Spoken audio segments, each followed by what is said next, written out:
Hello everyone. So let's start over chapter number 4, part 2. In the part 1, we discussed the definition of authentication and we discussed there are 5 types of authentication factors. We discussed knowledge-based authentication, which is basically username and password, and then we discussed different type of password attacks. So we will continue our discussion today.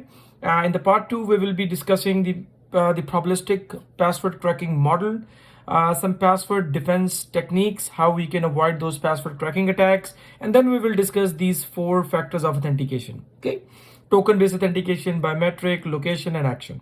So start with the word probabilistic password cracking attack.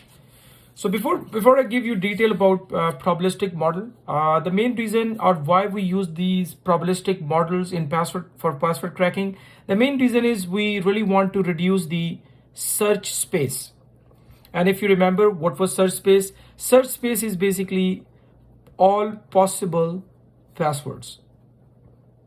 So if you remember in the dictionary attack, we create a dictionary of the password. So all the dictionary words or that passwords are called search space. Like now we are basically searching for a specific password that we want to guess. That is basically the main idea. So by using probabilistic model, we can reduce the size of search space. Like rather than having the password of 1 million, we can have maybe 100,000 password. And we make sure that probabilistic model in the probabilistic model search space, we should have, some like there's more likelihood to guess the password. That's basically kind of the probabilistic assumptions. So we make some probabilistic assumptions to guess the password, and automatically the main idea is to reduce the search space. So in this model, the probabilistic cracking model, we use probabilistic assumptions to reduce search space, which eventually increases, or you can say which makes the process of password cracking faster. Okay, so automatically if you have less to search, like instead of 1 million password, let's say if you have, for example, 100,000 password to search, so automatically it will take less time to look for a specific password. So also it increases the success rate. We will discuss that success rate. So success probability will be increased. So if you reduce the search space, we create a dictionary based on probabilistic assumptions. So again, we will create a dictionary, but that dictionary will be probabilistic assumption based. So we create a dictionary, smaller dictionary, automatically password cracking process will be faster, and we will have more chances to guess the password. Now let's see the equation for the probabilistic model. The equation is n equal to s divided by 2 multiplied with d, where n is the number of trials or number of attempts for 50% success rate. Okay, I'll explain you in a while with example. Then the s, it's the search space based on assumption.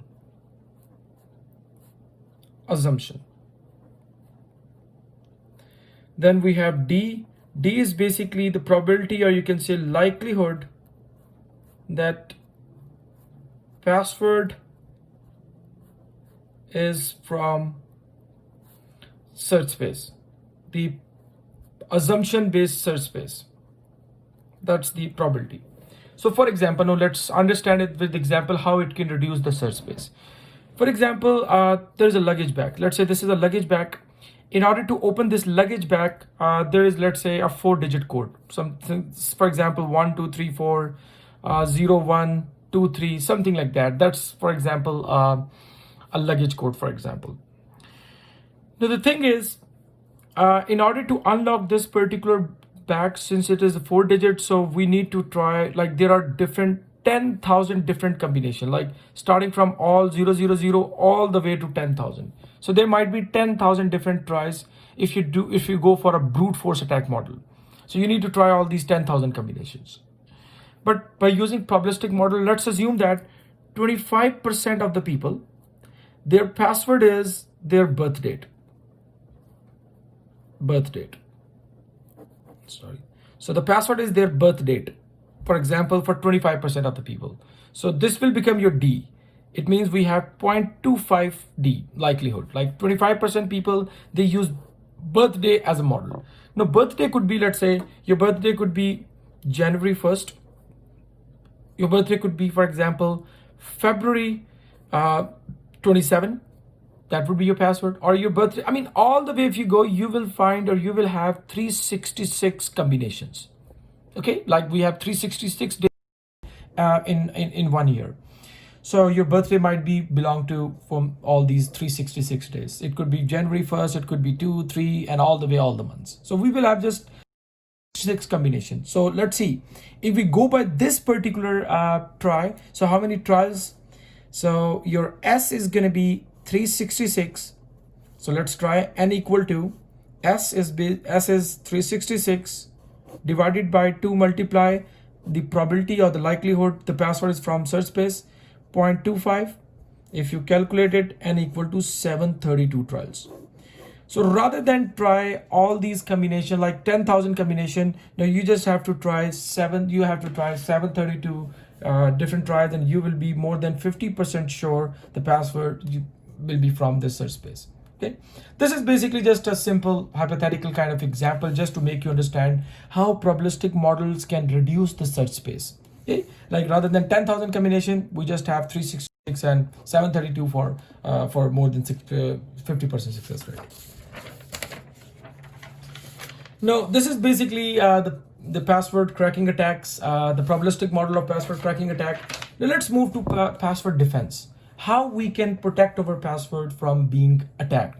So there are mainly 4 techniques through which we can protect our passwords from attacks or the guessing attacks. First is the password complexity. We'll discuss that. Password complexity, we'll talk about it. The second is the credential management. That's another technique. The third technique is we can actually use hashes, and this is what we already do. Hashing, we already do that. The fourth step is the salts with hash. So that's one of the best technique, and we currently use that particular technique for wireless communication, for bidirectional wireless communication when we need to do authentication. We'll talk about salt in a while. So let's start with the password complexity. So password complexity, as you know, I mean, as we already talked about it, most of the password cracking tools, how exactly they work. Most of the password cracking tools, they actually guess your password. Guess your password? Like how they actually guess your password. Most of the password cracking tools, they actually do that way. Firstly, they try common password, like roughly speaking, 1,000 common passwords. Most of the tools, they actually come with 1,000 common password. And what are those 1,000 common password? Common passwords are like 1, 2, 3, 4, 5, 6. Remember, we discussed that in the last class. Pass, no pass.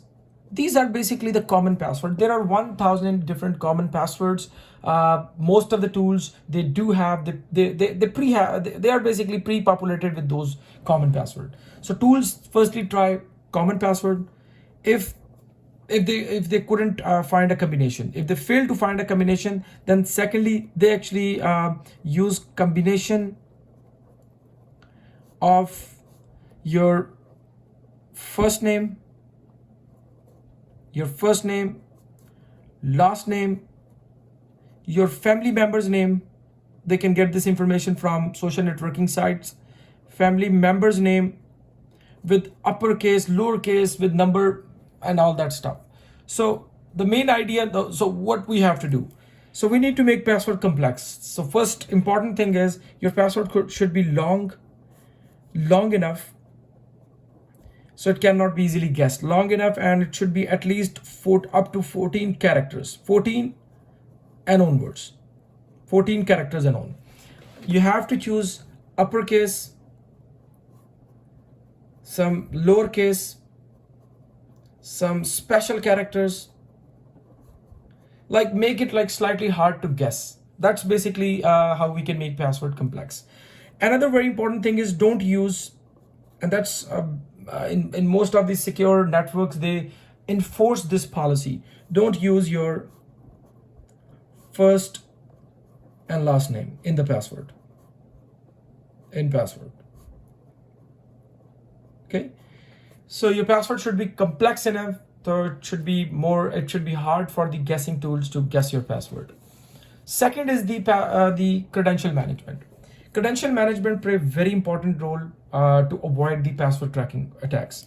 So there are 6 suggestions in credential management.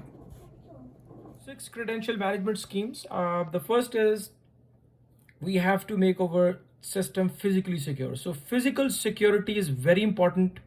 Physical security of computers or devices. So why physical security is important? Because so we can make sure we can make sure nobody can install keyloggers. Okay, because those keyloggers can send whatever you will type in, it will directly go to attacker. So physical security of computer is very important to avoid the keyloggers and installation of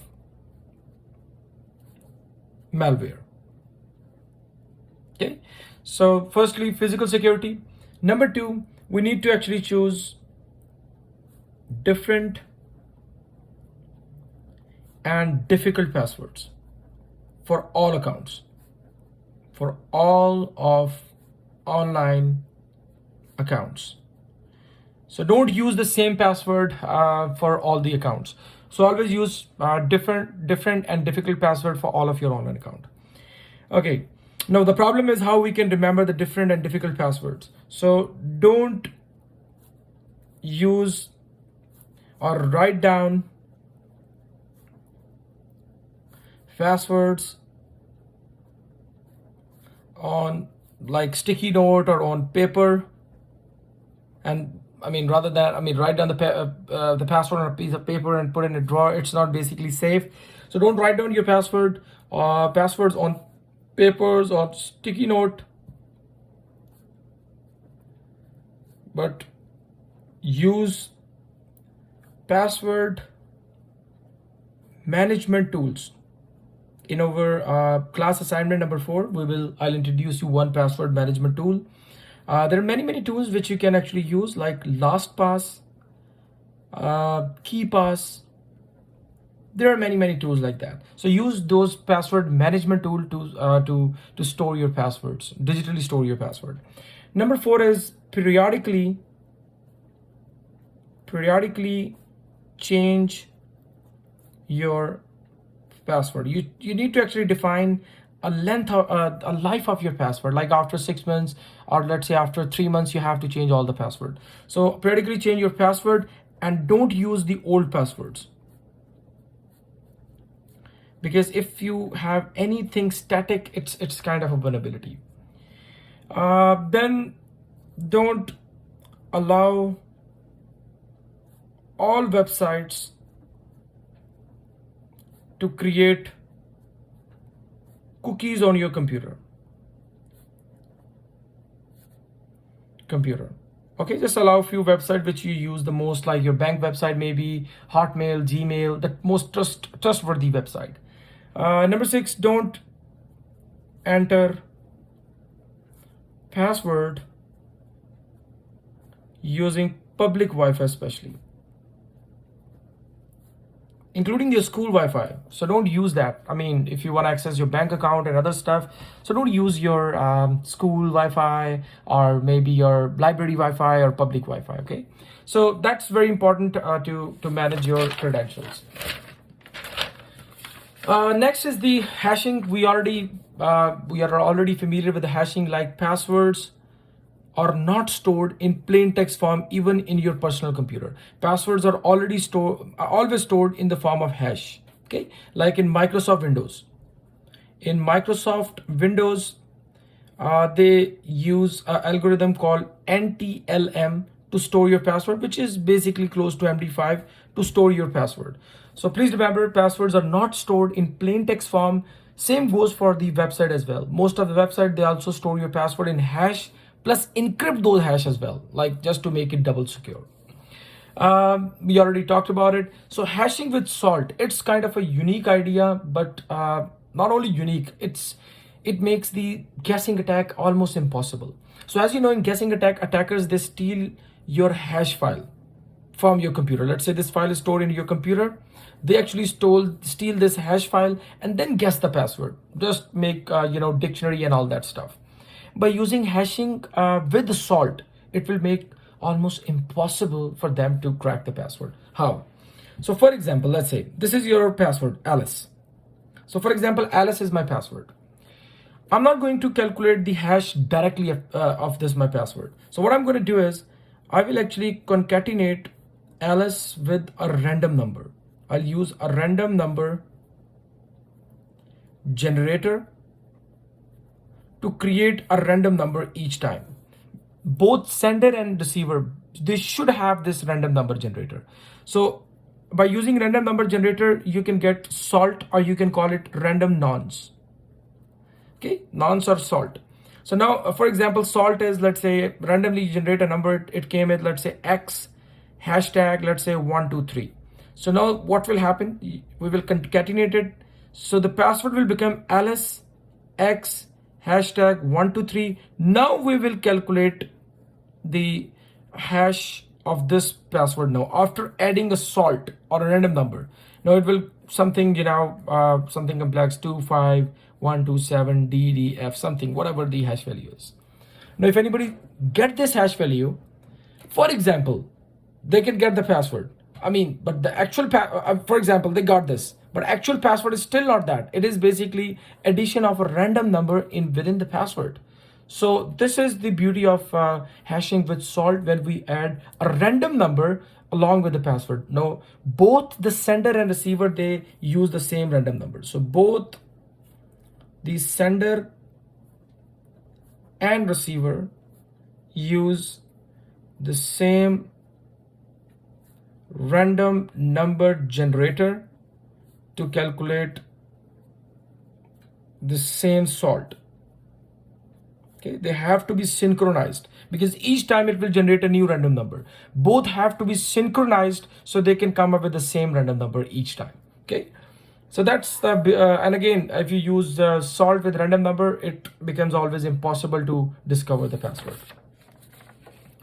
The second authentication factor, which is called token-based authentication. Token-based authentication, as it basically involves, token-based authentication mainly involves cards, your like debit, credit card, RFID card, hotel room keys. It involves cards and the small device. You might have seen those small devices which can be fixed with your car keys, and when you press that button, it will generate a random number each time, synchronized with the server. But these small devices are obsolete and have been replaced with PIN code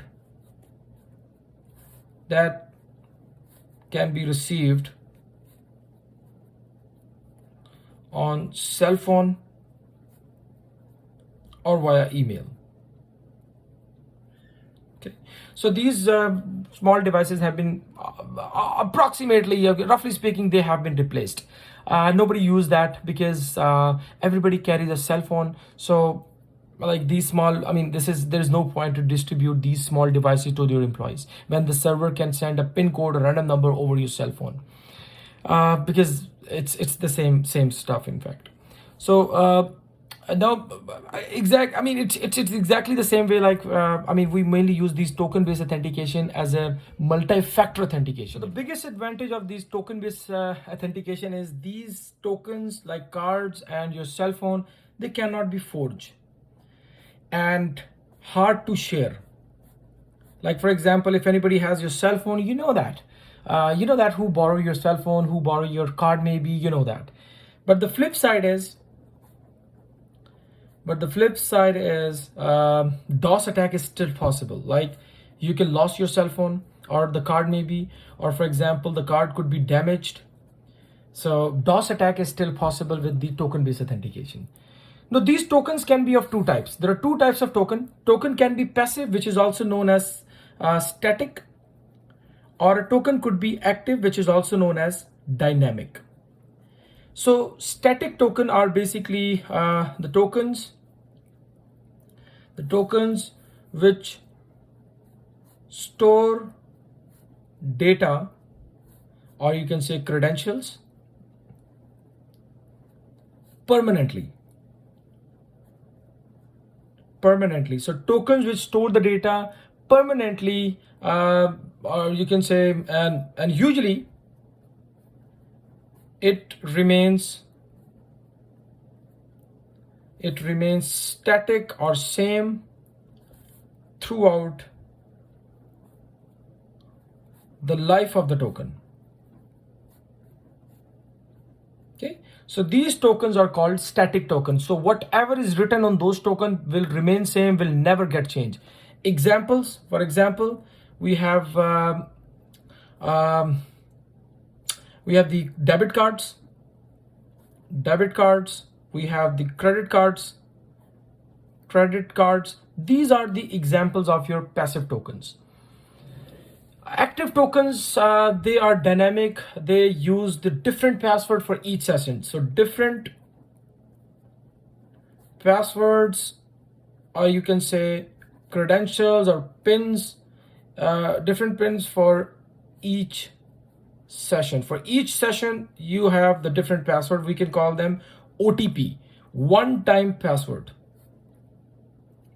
So please remember, this one-time password is totally random and theoretically impossible to guess, because each time you have a different password. So just imagine, for each time if you use different password, how somebody can guess your password. Okay, so random and theoretically impossible to guess. And you know what, the pin code that you guys receive on your cell phone is basically one-time pin, one-time password, and it mainly uses a model which is called CRA, which is called challenge response model. So active tokens use a model which is called challenge response model.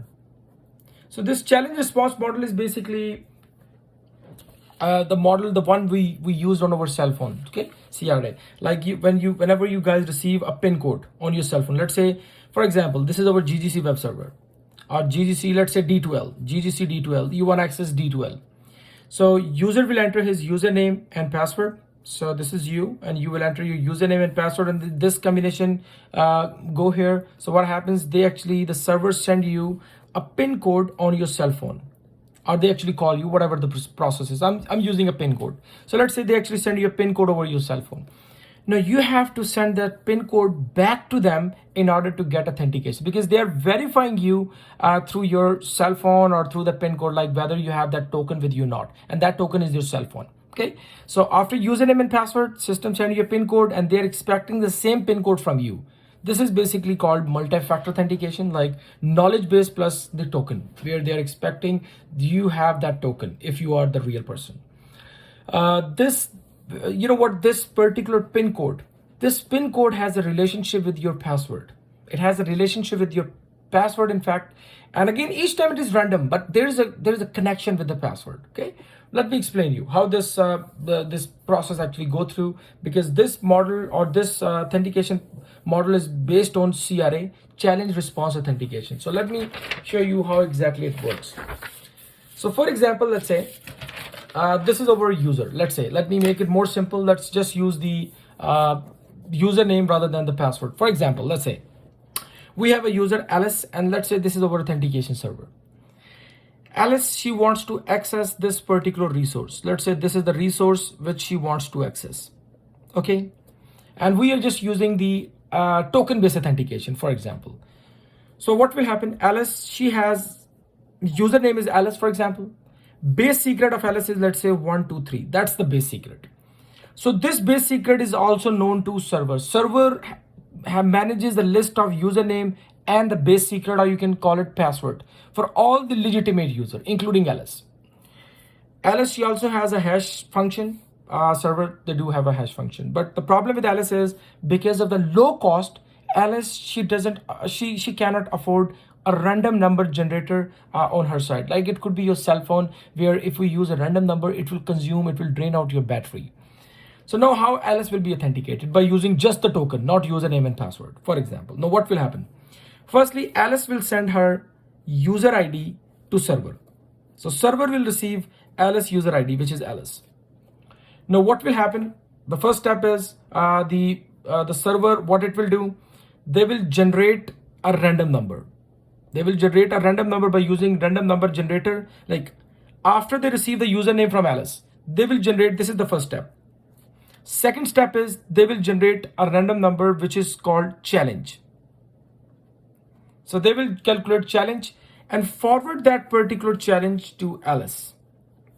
So Alice, she got the challenge or the random number. Okay. Now, after sending this challenge to Alice, the first is Alice, she sent her user ID. Server created a random number which we named it challenge. Third step, they have sent the challenge to Alice. Fourth step is they will combine Alice, they find Alice username, base secret of Alice, and then combine with that. So just the base secret. So base secret plus challenge, and then they will calculate the hash value for Alice. Now Alice, when Alice received that challenge, Alice, she will use her base secret, which is 123, calculate the hash value, challenge plus base secret, hash value. Now she will get some hash value, let's say XYZ. She will forward, this is XYZ is your pin code. So she will forward that XYZ to server. Now when server will receive this XYZ, they have calculated hash value by using again Alice base secret and the challenge. So they should get the same XYZ. They will make a comparison. If both values coincide, it means that's Alice, otherwise not. This is basically called challenge response authentication, and that's the way how Alice can be authenticated using that. So let me write down few steps here, and then you can also copy that. So basically there are a few steps. Let me write down these steps right here. The challenge response authentication step. So the first step is Alice sends her username, her uname or username, to CRA, challenge response authentication server, and upon receiving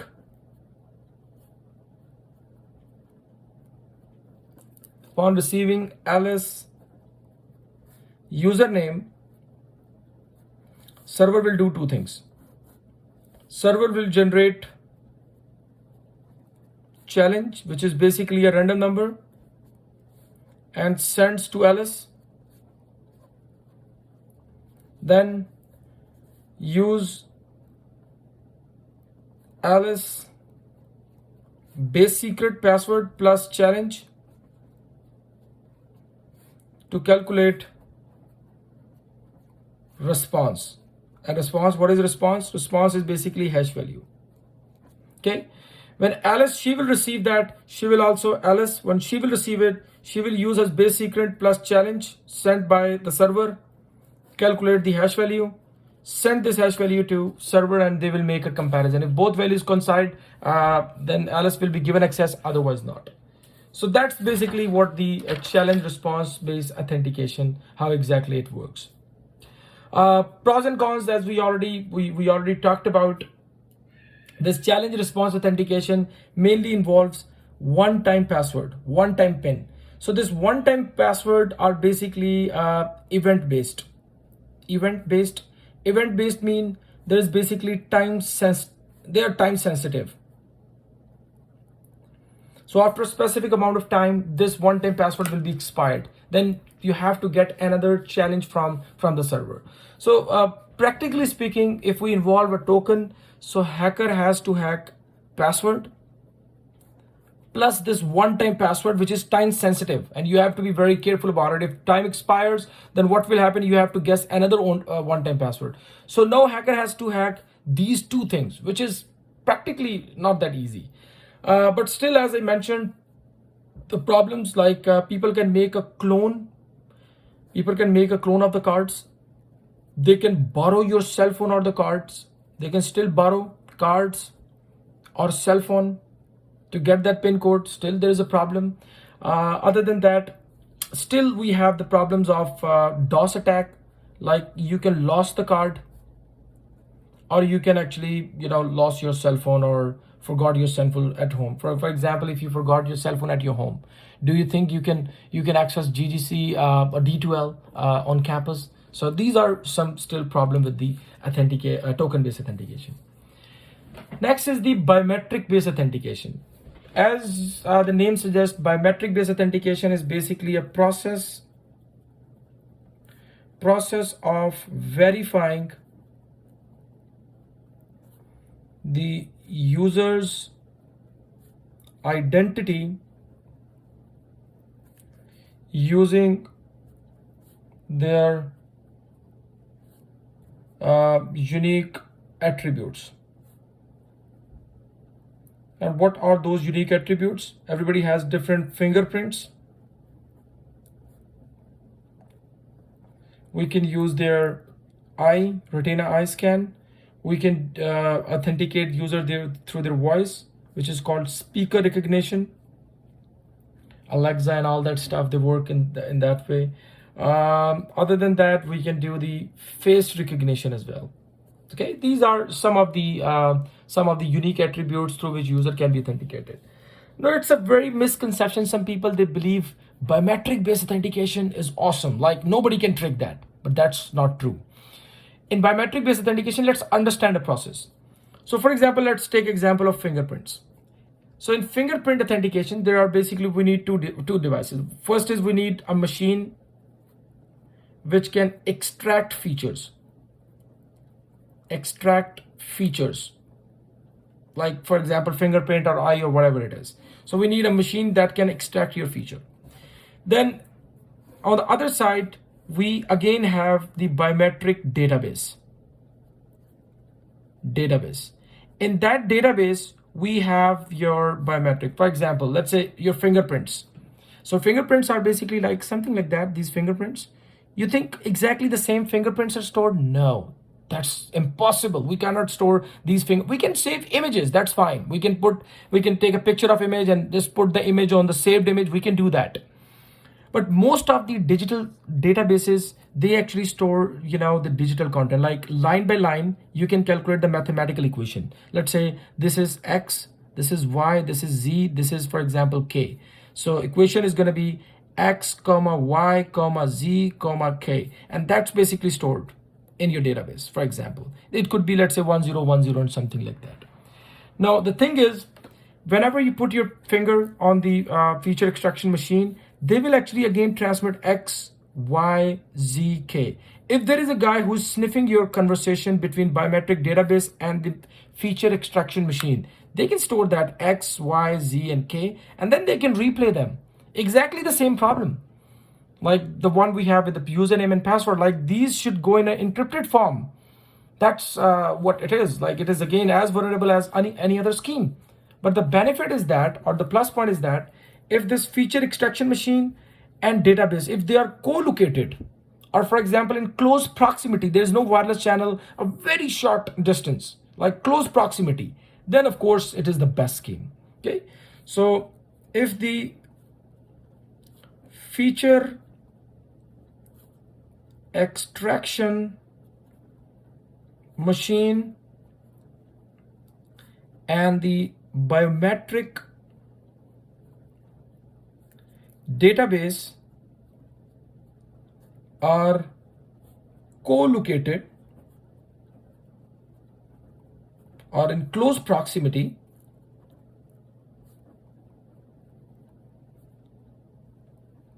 then biometric authentication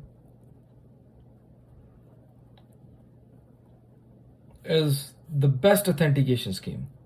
Okay, like your touch ID of your cell phone, you just touch the finger and it let you, because the database or the your patterns are saved within your cell phone. Okay, so please remember, if the machine and the biometric database are co-located, best scheme, like in just in the case of cell phone and other stuff, it is the best scheme. Otherwise, of course, it has the same vulnerabilities as of any other.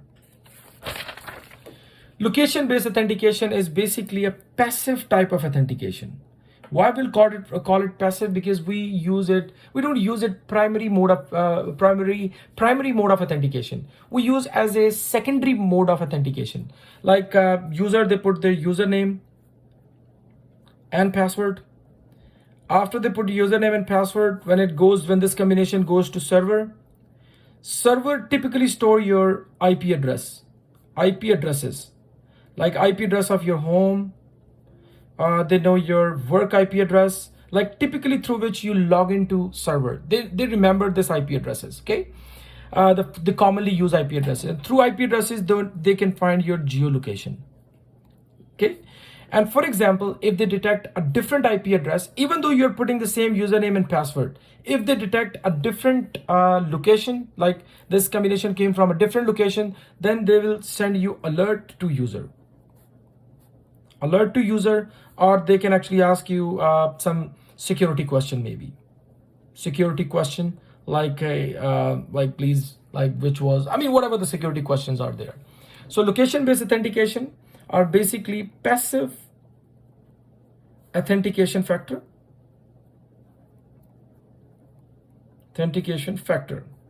Okay, where the authentication server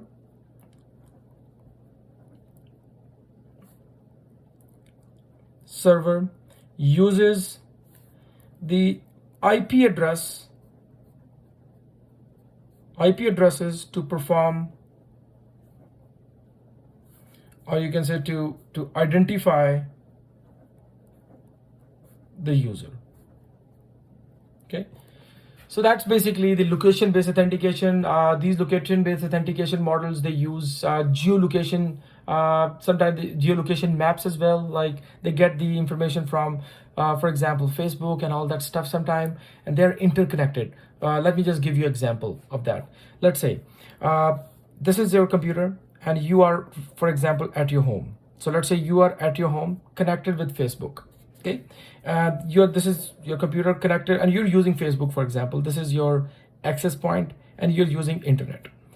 So Facebook knows your location, they know your IP address, they know your exact location. But for example, if anybody else in another state, they log into they got your username of Gmail in any other location. So Facebook and Google, they actually share their information, their data. If there will be a mismatch in the IP addresses, what's going to happen? They will reach out to this person who's at home, for example, and then let them know, we have detected unusual activity on your Gmail. Again, that's Gmail. But on the back end, they are getting information from Facebook. That's, again, there are many models which people or the companies, they have started using for location-based authentication. This is one of the models. But the typical model is that server, they actually remember your IP addresses, home and work IP addresses. Okay, and if they detect any query came from other IP address, then what will happen? They will send you alert or security question. Even though if you put the right username and password, but if the query came from a different IP address, then you have to answer the question. Okay, the last is the action-based authentication. We can authenticate the user by using their actions. Action means like, and typically nowadays we use their keystrokes to authenticate the user, like the way how they type the password, the way how user type password. Everybody has a different typing speed. So authentication server, it actually it maintains a log of your password typing speed. There are different parameters. On the basis of those parameters, we can differentiate between different typing patterns. For example, everybody has different way to like time to press two keys, time between two keys, pressing of two keys, like you just type one key and two key, time, time, yeah, or you can say time pressing one key, and releasing other, okay, like you just press one, release other. There are many other parameters that can be used. For example, your pressure, how you can actually press the key, the pressure, and the releasing. These are basically like the parameters that we can use in order to perform authentication using keystroke, like the way how people type their password. We will demonstrate action-based authentication in our class assignment. We're going to use a tool called Gracie Keystroke Logger. Keystroke dynamics, basically. Gracie keystroke. You can find that tool in your D2L as well. It's under the content. You can see there's a great keystroke tool. I will show you guys, of course, in our class assignment number 2. Class assignment 4. We will discuss that. So that's it about our authentication. So we mainly discuss 5 different type of authentication. Just a quick summary: knowledge-based authentication. Knowledge-based authentication, where we use username and password. User has to memorize username and password. It provides 2 layers of security: username and the password. Then we discussed token-based authentication. We talked about cards like debit card, credit card, which could be passive. And second is the PIN code, and that PIN code we receive over our cell phone, and that PIN code is active. Specifically, in the PIN code approach, we use CRA, challenge response authentication. Then we discussed the biometric based authentication, and we discussed biometric authentication is where the features are extracted, like a unique feature are extracted and stored in a database. Okay, so we stored the features in a database. If we will use biometric authentication over a network, like there's a channel involved in between, then it is as vulnerable as token or username and password are. Then location-based authentication, where user can be authenticated by using their geolocation IP address. Then the last is action-based authentication, where users can be authenticated using their keystroke, like the way how they type the password. Okay, because everybody got a different typing speed, so different tools they use different kind of parameters. Most of the tool they use time between pressing of 2 keys, one press, one release. So pressure and releasing, that's the main 2 factors how the action-based authentication can be implemented. So in the next class, the next video, we will be discussing the formal models of methods of authentication. Okay, so if anybody will have any questions, please do let me know. Thank you.